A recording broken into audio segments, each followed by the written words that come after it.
Hello and welcome back students, welcome back to Vision academy.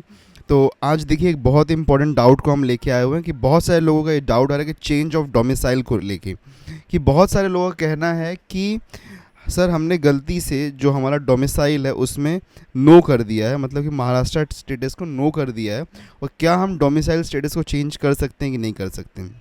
जैसे कि recently हमारे पास में आज के दिन में एक डाउट आया था कि मैंने गलती से डोमिसाइल को नो कर दिया और मैं मुंबई में रहता हूँ, तो कैसे चेंज कर सकते हैं, प्लीज़ रिप्लाई।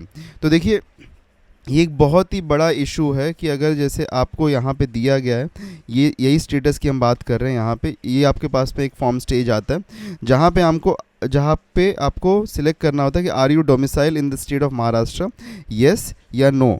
अगर आप नो कर देंगे तो दैट मीन्स आप आउटसाइड महाराष्ट्र स्टूडेंट बन जाएंगे, ओएमएस स्टूडेंट बन जाते हैं आप, ठीक है। और अगर आप येस करते हैं तो आपको फिर यहाँ पे महाराष्ट्र में रहते हैं इसका प्रूफ देना पड़ता है। अब अगर हम डोमिसाइल के बारे में बात करें तो डोमिसाइल अगर आप येस करते हैं तो आपका या तो बर्थ महाराष्ट्र में हुआ होना चाहिए, ठीक है, आपके पास बर्थ सर्टिफिकेट होना चाहिए, या तो फिर आपके एलसी पे जो आपका बर्थ प्लेस है वो महाराष्ट्र लिखा होना चाहिए, महाराष्ट्र या मतलब महाराष्ट्र कोई भी लोकेशन होना चाहिए।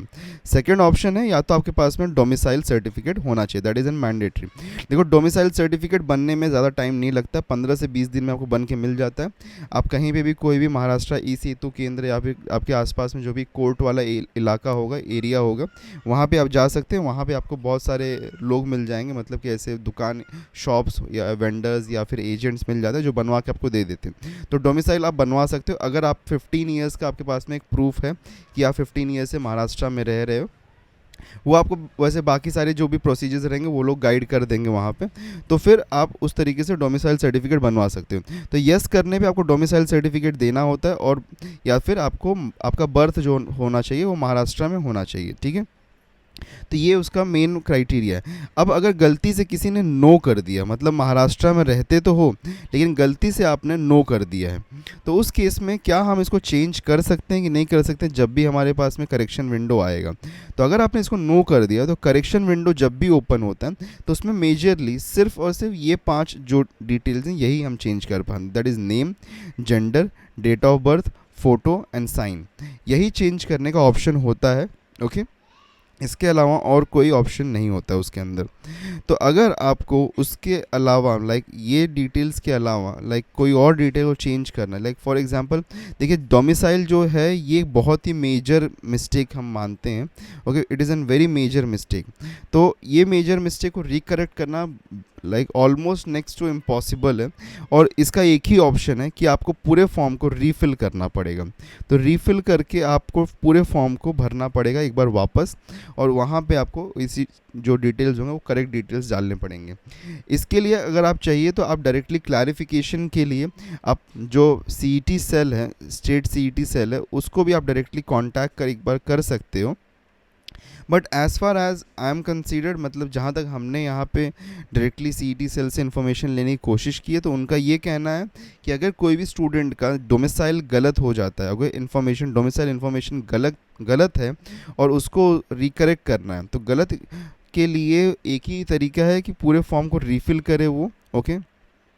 तो यहाँ पे रीफ़िल करने के लिए आपको एक न्यू नंबर एंड एक न्यू ईमेल आईडी को यूज़ करना पड़ेगा, बिकॉज सेम नंबर से एक ही कैंडिडेट को हम रजिस्टर कर सकते हैं। तो आपको एक न्यू नंबर एंड न्यू एक तरीके से न्यू ईमेल आईडी से आपको रजिस्टर करना पड़ेगा, आपको पूरे फॉर्म को रीफ़िल करना पड़ेगा। आई होप सो आपने जस्ट पेमेंट नहीं किया होगा, अगर आपने पेमेंट नहीं किया होगा तो आपके पैसे बच जाएंगे, अदरवाइज़ आपका वो जो फॉर्म होगा वो कैंसिल ही होने वाला है, that means, okay. So that is it कि इस तरीके से आपको अगर चेंज करना है डोमिसाइल को, अगर आपका गलत हो गया है तो फिर ये एक बड़ा मिस्टेक है जिसको हम रिकरेक्ट करने के लिए ओनली फॉर्म को रीफ़िल कर सकते हैं। तो आई होप सो आपके डाउट क्लियर हुए होंगे, okay. And by the way अगर आप में से कोई भी है जो कि प्रिपेयर कर रहा है MAH, CET, BCA, BBA, BMS, BBM के लिए, तो हमारा फ्री में क्रैश कोर्स ऑलरेडी रनिंग है, आप उसको भी देख सकते हो, फ्री क्रैश कोर्स को, और आप अपनी पढ़ाई कर सकते हो इस एग्ज़ाम के लिए। तो ऑलरेडी आज हम हमारे 18th डे पे हैं, 18th और 19th डे पे हैं। तो हम यहाँ पे सारे सब्जेक्ट्स को कवर अप कर रहे हैं, तो आप उसके लिए प्लीज़ हमको लाइक सब्सक्राइब, फॉलो वगैरह कर सकते हो। और आप आपकी पढ़ाई जारी रख सकते हो। और देखो बाकी सारे वर्कशीट्स और नोट्स वगैरह भी हम प्रोवाइड कर रहे हैं व्हाट्सएप और टेलीग्राम पे। और फिर या फिर ज़्यादा अपडेट्स के लिए आप जा सकते हो updatestudio.in, जो की हमारी वेबसाइट है, उसका लिंक नीचे डिस्क्रिप्शन में हमने दे दिया। तो व्हाट्सएप और टेलीग्राम को आप ज्वाइन कर सकते हो, QR कोड है, इसको स्कैन कर लो, ज्वाइन कर लो, या फिर आप डायरेक्टली, लिंक भी नीचे डिस्क्रिप्शन में दिया गया, तो डिस्क्रिप्शन में जो लिंक दिया गया वहाँ से आप जाके ज्वाइन कर सकते हो। Okay, so I hope so this information was useful to you. अगर अच्छा लगे तो लाइक शेयर सब्सक्राइब, और डाउट्स रहे तो कमेंट ज़रूर करना, ठीक है। Meet you next lecture, till then take care and good bye.